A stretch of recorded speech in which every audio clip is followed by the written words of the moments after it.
मैं डॉक्टर सुषमा शर्मा आज एक ऐसे विषय पर चर्चा करने जा रही हूँ जो युवतियों के मन में मुखर तो है, लेकिन उनके विचार मुखरित नहीं हो पाते। और वो विषय है कन्यादान। और ये पूरा वीडियो मैं अपनी पौत्रियों दीप्ति और अरुषि को और उनके जैसी अनेकानेक युवा कन्याओं को समर्पित करती। दान, पहले देखते हैं कि दान का मतलब क्या है। यद दीयते तद दानम, जो दिया जाता है उसे दान कहते हैं। और दान के ऊपर आपका स्वत्वाधिकार नहीं होता, आपका अधिकार नहीं होता, ना उसको उपयोग करने का न प्रयोग करने का। जो चीज़ एक बार दे दी बस दे दी। कभी आपने सुना है कि आप किसी संस्था में कभी कुछ रुपए दान दे करके आए हों, शाम तक आते आते आपका मन बदल गया और अगले दिन आपने जा कर के फिर संस्था में कहा, भाई मेरा मन नहीं है, मुझे मेरे रुपए वापस कर दो जो मैंने दान में दिए थे। दान लेने वाला भी नहीं देगा, बल्कि आपकी हंसी उड़ाएगा कि जब लेने थे तो दान क्यों दिया था। तो दान के साथ तो संबंध रहता ही नहीं किसी प्रकार का। अब जब कन्यादान की बात आती है, कन्या का संबंध तो कभी घर से छूटता ही नहीं है। वृद्धावस्था तक आते आते भी जब कन्या ससुराल से अपने मायके जाती है और उसे कोई पूछ ले कहाँ जा रही हो तुम, तो वो यही कहेगी मैं अपने घर जा रही हूँ। मतलब ये जो अपनापन है घर के साथ, वो उसका कभी छूटता ही नहीं है। क्यों? क्योंकि वास्तव में वो उसका घर है, वो पीहर है, वो मायका है। तो इसलिए दान एक तरफा होता है, वन वे ट्रैफिक होता है, दो तरफा नहीं होता। दान में आदान और प्रदान नहीं होता है। और फिर कैसी कन्या का कन्यादान कर रहे हैं आप? ये कन्या बड़ी महिमाशालिनी, गरिमाशालिनी, गौरवपूर्ण है, जो स्पष्ट रूप से गर्व के साथ घोषणा करती है, अहम केतु रहम मूर्धा अहम उग्रा विवाचिनी। मैं परिवार की केतु हूँ, यानी झंडा हूँ। मैं परिवार के आगे आगे चलने वाली हूँ। अहम मूर्धा, मैं परिवार की बुद्धि हूँ, यानी जो भी कार्य होंगे वो मैं बुद्धिपूर्वक सोच समझ के करने वाली हूँ। अहम उग्र विवाचिनी। और इतना ही नहीं, अगर कभी कोई विशेष अवसर आएगा तो मैं उग्र होकर तेजस्विता के साथ उस समस्या का पूर्ण विवेचन करूँगी। इतना ही नहीं, वो आगे फिर कहती है, मैं पुत्रा शत्रु हनोहथ मैं दुहिता विराट। मेरे पुत्र शत्रुओं को मारने वाले हों, मेरी पुत्री विराट हो। विराट कहते हैं विशेषण राजते, जो विशेष दीप्ति से आलोकित होती है उसको विराट कहते हैं। ऐसी कन्या का कोई दान कर सकता है? किसी में दुस्साहस है कि ऐसी कन्या का वो कोई पिता दान कर सके? या किसी में इतना साहस है कि कोई ऐसी तेजस्विनी कन्या को अपने घर में दान के रूप में लेकर के जाए? ऐसा नहीं होता है। फिर एक और बात, जब वर सभा मंडप में आता है तब से कन्या उसका सारा जो प्रबंधन है अपने हाथ में ले लेती है। इससे पहले मैं एक बात आपसे और करूँगी, अगर दान में ही लेना है वर को तो भाई क्या ज़रूरत है वो ब्रांडेड चिकन टोपी या पगड़ी पहन करके और सफ़ेद घोड़े में या कैसे भी घोड़े में सवार होकर के अपने माता पिता, बंधु बांधव, मित्रों, परिचितों के साथ सैकड़ों की संख्या में वर के द्वार पर आकर के खड़ा होता है। दान लेने के लिए तो वो चुपचाप आएगा, दान लेकर के चला जाएगा। गुड़गांव में मेरी एक पंडितानी थी, गरीब घर से थी, विषम परिस्थितियां चल रही थी। करवा चौथ के दिन जो महिलाएं व्रत का बायना निकालती हैं उसमें थोड़ा निकाल के अलग रखती हैं, वो सब इकट्ठा करके मैं उन पंडितानी को देती थी और वो रात को आकर के ले जाती थी। क्यों? क्योंकि दान लेने में उन्हें संकोच होता था, अपने पिता का, अपने पति का अपमान लगता था। लेकिन यहाँ तो वर को दान लेने में कोई संकोच ही नहीं है। वो तो बड़े शान और शौकत के साथ बैंड बाजे के साथ आ रहा है, तो हाथ किसका ऊपर है? हाथ कन्या का ही ऊपर है। और ऐसे ही स्थान पर जब श्री राम के विवाह के पश्चात महाराज दशरथ को विदा करने राजर्षि जनक आते हैं, तो जैसा कि व्यवहार है, राजर्षि जनक कहते हैं महाराज हमसे आपके स्वागत सत्कार में कोई भूल हो गई हो तो हमें क्षमा करना। तो महाराज दशरथ बड़े विनम्र स्वरों में कहते हैं महाराज आप कैसी बात कर रहे हैं, हम तो याचक बनकर के आपके द्वार पर खड़े हैं, हम तो भीख मांगने आए हैं, आपकी पुत्रियों को वधू के रूप में ले जा रहे हैं, हम याचक हैं, आप तो दाता हैं हमारे। तो ऐसी जो हमारी संस्कृति थी उसमें ये कन्यादान शब्द कहाँ से आ गया? कन्यादान शब्द वास्तव में न वेद में है, न बाद के शास्त्रों में है। मध्य युग तक आते आते या कहीं कि इस्लाम का प्रभाव होते होते इस प्रकार की कुरीतियाँ हमारे सब विधि विधानों में आ गई, या पुरोहितों और पंडितों ने अपने वेस्टेड इंटरेस्ट जिसको मैं कहूँगी उसके कारण डाल दी। और जैसा कि मैं कह रही थी कि जैसे ही वर सभा मंडप में आता है तो उसका स्वागत कौन करती है? कन्या ही करती है। वो पूरा मैनेजमेंट अपने हाथ में अब ले लेती है। वर के आते ही सबसे पहले, जैसे कि होना भी चाहिए, मेहमान आए हैं, वो कहती है विष्टरो विष्टरो विष्टरः गृह्यताम, और वर कहता है ओम प्रतिगृह्णामि। मतलब विष्टरः का मतलब है आसन, आप आसन ग्रहण कीजिए, और वर कहता है मैं ग्रहण करता हूँ। उसके बाद वो कहती है पाद्यम पाद्यम पाद्यम गृह्यताम, आप चरण धोने के लिए जल लीजिए, और लोटा भर के वो पानी देती है। और वर कहता है ओम प्रतिगृह्णामि। अब यहाँ पे एक चीज़ और ध्यान देने वाली बात है, पौराणिक विधि से जब फेरे होते हैं तो माता पिता भावी जामाता के चरण धोते हैं, पग धोते हैं। ये कितना निंदनीय कर्म है। जामाता पुत्र के समान माना जाता है, तो वधू के माता पिता भी उसके माता पिता के समान हुए, तो माता पिता के पुत्र उसके चरण धोएं, पग प्रक्षालन करें, क्या ये उचित है? इससे बुरी, इससे गर्हित कार्य तो मुझे कोई लगता ही नहीं है। उसके बाद वो अर्कम अर्कम गृह्यताम, मुख धोने के लिए जल देती है। वर उसको भी स्वीकार करता है प्रतिगृह्णामि, क्योंकि इतनी दूर से आया है, हम कहते हैं ना फ्रेश हो जाओ, तो वो फ्रेश होता है। फिर खाने के लिए थोड़ा सा देना है, आखिर भूख भी लगी होगी थोड़ी सी। आधुनिक संस्कृति में, आधुनिक युग में जो उच्च वर्ग माना जाता है या जो अपने को बहुत आधुनिक मानने लगे हैं, वो लोग शैंपेन खोलते हैं विवाह के अवसर पर, और जो मध्यम वर्ग है वो चाय कोल्ड ड्रिंक आदि से मेहमानों का स्वागत करते हैं। लेकिन हमारे यहाँ पर वधू वर का स्वागत कर रही है मधुपर्क से। मधुपर्क क्या होता है? शहद, घी अथवा शहद और दही के साथ जो मिश्रण बनता है उसको मधुपर्क कहते हैं। फिर वो कहती है मधुपर्क मधुपर्क मधुपर्क को गृह्यताम, और यहाँ पर भी वर कहता है प्रतिगृह्णामि। यहाँ कहीं देने की बात नहीं आ रही है किसी भी रूप में। उसके बाद पिता, अब पिता का प्रवेश होता है। पिता कहता है वर से अमुक नामनी अमुक गोत्रोत्पन्नाम अमुक नामनीम कन्याम प्रतिगृह्णातु अलंकृताम कन्याम प्रतिगृह्णातु भवा। यानी इस गोत्र में उत्पन्न इस नाम की कन्या को जो अलंकृत है, उसे आभूषणों से हमने सुसज्जित भी कर रखा है, आप ग्रहण करें। और वर कहता है प्रतिगृह्णामि, और इतना ही नहीं, ग्रहण करता है वो, उसके साथ ही साथ वो वधू को एक वस्त्र देता है।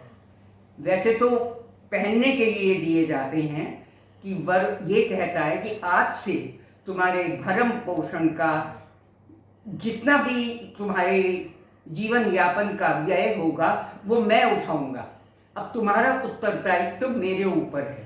तो वर और वधू को वर पक्ष वस्त्र देता है और वर को वधू पक्ष वस्त्र देता है, दोनों बदल करके फिर आते हैं। लेकिन आजकल सुविधा अनुसार ये तो कठिन हो गया है, तो जिसने जो पहन रखा होता है वही पहन के बैठ जाते हैं।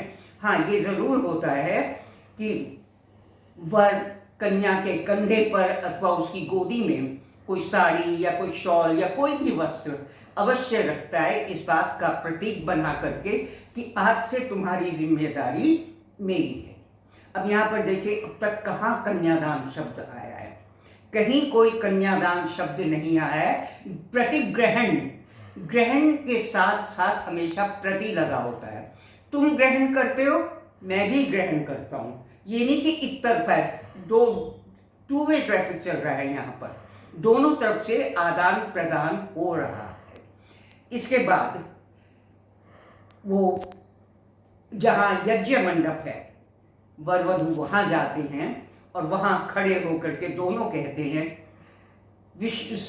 समंजन्तु विश्वे देवा समापो हृदयानि वह, कि सब लोग देखें, जितने भी लोग यहाँ पर बैठे हैं, कि हम दोनों के हृदय जल के समान मिले हुए हैं और शीतल हैं। और हम आश्वासन देते हैं कि इसी प्रकार वो रहेंगे। तो इतनी मधुर भाषा आपस में बोली जाती है, एक दूसरे के प्रति इस प्रकार के वचन कहे जाते हैं, यहाँ पर सिर्फ प्रेम भाव है। और फिर पति कहता है, ऋक्त्वम साम अहम। वे चारों एक समान हैं, चारों ही महत्वपूर्ण हैं, फिर भी ऋग्वेद को विशिष्ट स्थान प्राप्त है। यहाँ पर वर कन्या को ऋग्वेद कहता है और खुद कहता है, मैं सामवेद हूँ। सामवेद संगीत का वेद है, और संगीत का अर्थ है कि पति, अभी वो पति नहीं बना है इसलिए वर शब्द का ही प्रयोग मैं करूँगी।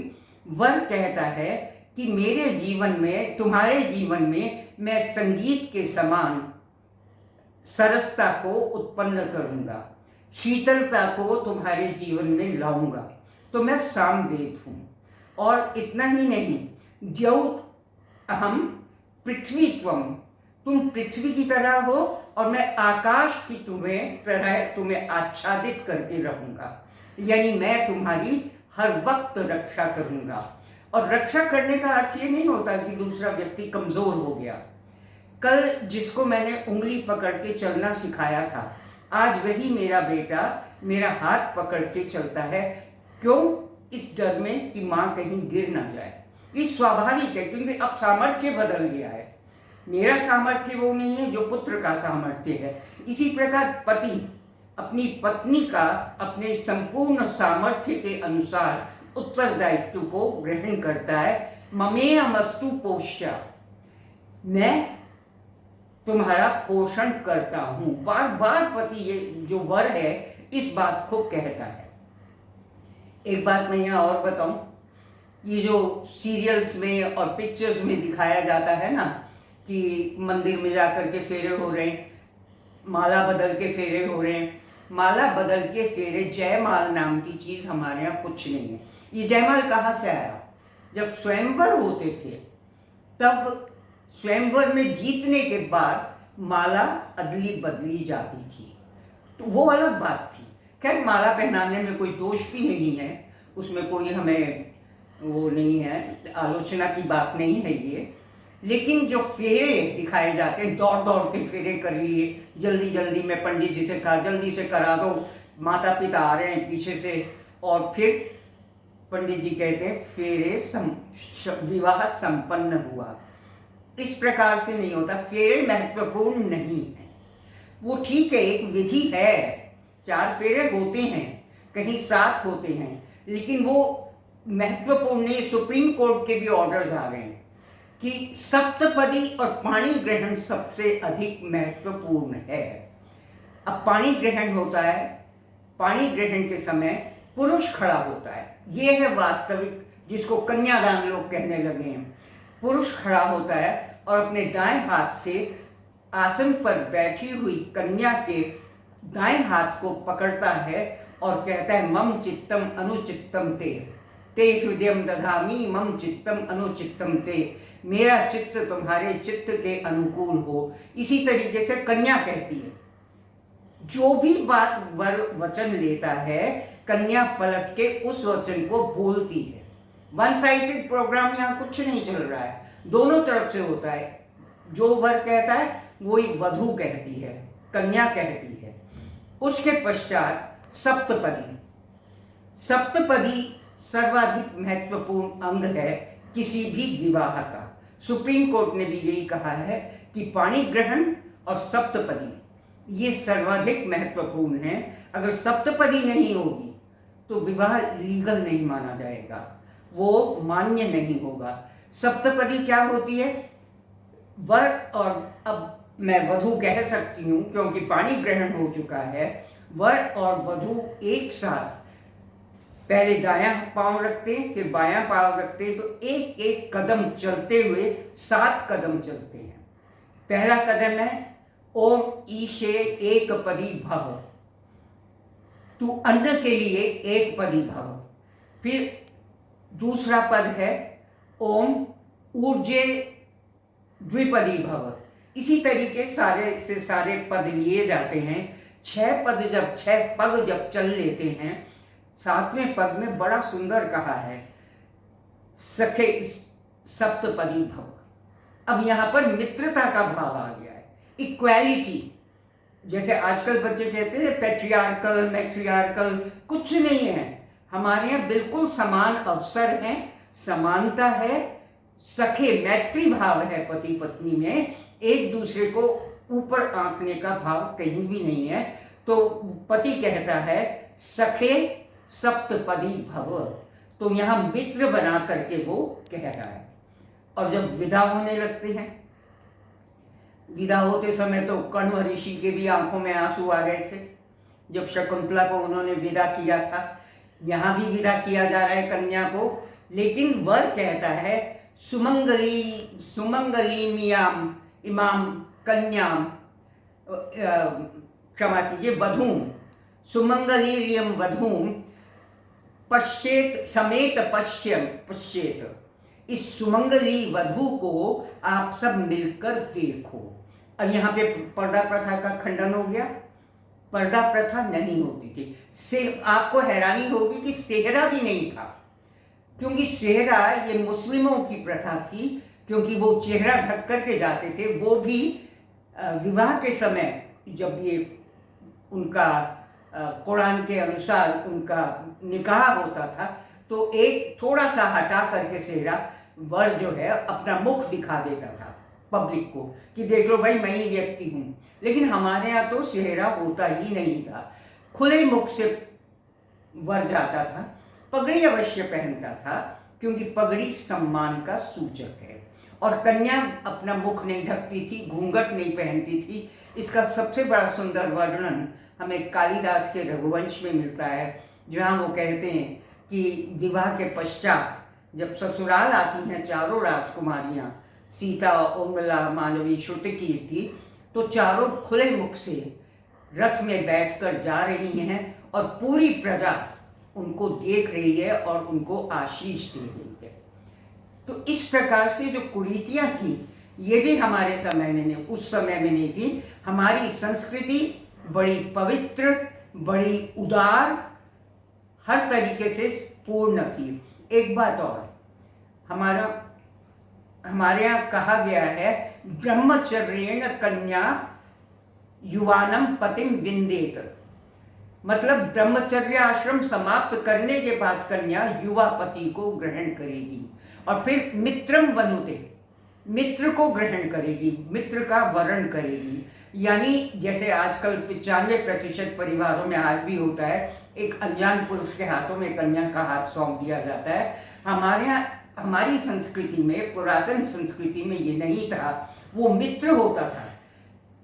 धीरे धीरे मित्रता के बंधन में जब बंध जाता था, कन्या की सम्मति होती थी, अनुमति होती थी, तब विवाह हुआ करता था।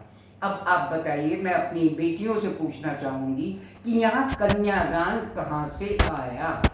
कन्यादान का कोई ना अर्थ है, ना प्रयोजन है, ना कोई आवश्यकता है। कन्यादान वास्तव में जब हमारी संस्कृति पतित का पतन होने लगा, तब विदेशी प्रभाव से, क्योंकि महिलाओं की स्थिति तो बदतर से बदतर होती जा रही थी, तब ये कन्यादान शब्द आया है। अन्यथा हमारे यहाँ कन्यादान नाम का शब्द नहीं है।